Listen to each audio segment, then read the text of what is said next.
क्या कोई सोच सकता है कि एक ऐसा हथियार जो एक आम कार से भी सस्ता हो, दुनिया की सबसे एडवांस्ड सेनाओं को चुनौती दे सकता है? जवाब है हाँ, बिल्कुल। और आज के हमारे इस विश्लेषण में हम यही देखने वाले हैं कि कैसे सिर्फ $20,000 के ड्रोन मॉडर्न वॉरफेयर के सारे नियम हमेशा के लिए बदल रहे हैं। और ये देखिए, यही है इस पूरी कहानी का सेंटर पॉइंट। एक तरफ एक शहीद 136 ड्रोन है जिसकी कीमत है करीब $20,000 और दूसरी तरफ है उसे रोकने वाली एक एयर डिफेंस मिसाइल जिसकी कीमत $10 लाख से भी कहीं ज्यादा। ये कोई मामूली फर्क नहीं है, ये एक ऐसा इकोनॉमिक इम्बैलेंस है जो जंग का पूरा गणित ही बदल रहा है। मिलिट्री स्ट्रैटेजी में इस चीज का एक खास नाम है एसिमेट्रिक वॉरफेयर। इसका मतलब सीधा सा है, ताकत का जवाब ताकत से नहीं बल्कि दिमाग से, चालाकी से देना।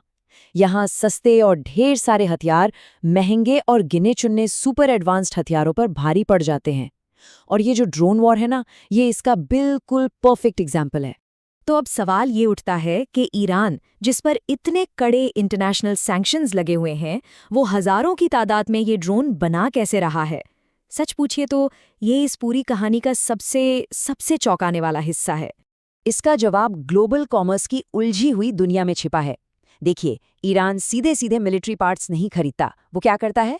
वो आम कमर्शियल सप्लाई चेन्स का फायदा उठाता है। वो ऐसे इलेक्ट्रॉनिक पार्ट्स खरीदता है जिन्हें डुअल यूज कहते हैं। मतलब ये कि ये पार्ट्स खिलौनों में भी लग सकते हैं, कैमराज में भी, और हाँ, मिलिट्री हार्डवेयर में भी। और ये सारा काम फ्रंट कंपनीज यानी फर्जी कंपनियों के एक पूरे नेटवर्क के जरिए होता है। और ये कोई छोटा मोटा ऑपरेशन बिल्कुल नहीं है। हम बात कर रहे हैं एक बहुत ही कॉम्प्लेक्स और विशाल ग्लोबल नेटवर्क की। ये नेटवर्क हांगकांग से लेके यूएई तक फैला हुआ है। इतना बड़ा कि सैंक्शंस मतलब प्रतिबंध एक तरह से बेमानी हो जाते हैं। तो ये पाइपलाइन काम कैसे करती है? इसके 4 सिंपल स्टेप्स हैं। पहले, फर्जी कंपनियां नॉर्मल इलेक्ट्रॉनिक्स का ऑर्डर देती हैं। फिर ये जो डुअल यूज पार्ट्स हैं, उन्हें दुनिया भर से इकट्ठा किया जाता है। इसके बाद इन पार्ट्स को घुमावदार, धोखा देने वाले शिपिंग रूट्स से ईरान भेजा जाता है। और फाइनली ये पार्ट्स ईरान पहुंचते हैं, जहां इन्हें ड्रोन में असेंबल कर दिया जाता है। और सुनिए, ईरान सिर्फ पार्ट्स खरीद ही नहीं रहा है, उसने एक और स्मार्ट काम किया है। उसने दूसरे देशों से पकड़ी हुई टेक्नोलॉजी की नकल की है, जिसे हम रिवर्स इंजीनियरिंग कहते हैं, और अपने खुद के ऑल्टरनेटिव्स भी डेवलप किए हैं। इससे क्या हुआ? इससे वो सेल्फ सफिशिएंट हो गया है और विदेशी पार्ट्स पर उसकी निर्भरता काफी कम हो गई है। ठीक है, अब देखते हैं इसका बैटलफील्ड पर क्या असर पड़ रहा है। बैटलफील्ड का नया गणित, मतलब ड्रोन अट्रिशन वॉर का आर्थिक हिसाब किताब। ये एक नए किस्म का वॉर ऑफ अट्रिशन है। यहाँ मकसद सिर्फ हथियार तबाह करना नहीं है, बल्कि दुश्मन की तिजोरी खाली कर देना है। तो यहाँ अटैकर का मकसद सिर्फ तबाही मचाना नहीं है। नहीं, असली खेल है डिफेंडर को अपनी महंगी मिसाइलें यूज करने पर मजबूर करना। जरा सोचिए, हर बार जब $1 मिलियन की मिसाइल एक $20,000 के ड्रोन को गिराती है ना, तो फाइनेंशियल जीत किसकी हो रही है? अटैकर की। और ये आंकड़ा, ये सच में चौंकाने वाला है। 95% से भी ज्यादा। इसका मतलब है कि एक ड्रोन अटैक को रोकने में जो खर्च आता है, वो उस ड्रोन की कीमत से 95% से भी ज्यादा हो सकता है।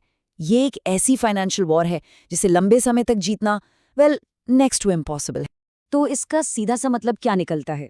यही कि जो ट्रेडिशनल एयर डिफेंस मॉडल्स थे, जो इतने सालों से काम कर रहे थे, वो अब इस नए सस्ते खतरे के सामने स्ट्रेटेजिक और फाइनेंशियल दोनों ही तरह से फेल हो चुके हैं, काम नहीं कर रहे। तो फिर इसका सल्यूशन क्या है? एक जवाब की दौड़, मतलब इस सस्ते खतरे से निपटने के लिए सस्ते इलाज की खोज। और इसी के साथ पूरी दुनिया की आर्मीज एक नई रेस में लग गई हैं। ये एक नई टेक्नोलॉजी की दौड़ है। सल्यूशन 2 अलग अलग जेनरेशन्स की टेक्नोलॉजी में है। एक तरफ हमारे पास हैं ट्रेडिशनल मिसाइलें, जो हर शॉट पर बहुत महंगी पड़ती हैं और गिनती की ही होती हैं। और दूसरी तरफ नेक्स्ट जेन टेक्नोलॉजी है, जैसे डायरेक्टेड एनर्जी लेजर्स। यहाँ हर शॉट की कीमत लगभग कुछ नहीं और मैगजीन अनलिमिटेड। तो डायरेक्टेड एनर्जी यानी लेजर वेपन्स ही क्यों? क्योंकि ये गेम चेंजर्स हैं।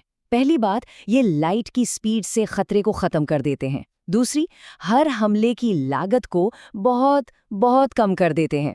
तीसरा, ये ड्रोन के झुंड पर भी असरदार हैं। और सबसे इम्पोर्टेंट, ये उस वॉर ऑफ अट्रिशन वाली प्रॉब्लम को ही सॉल्व कर देते हैं।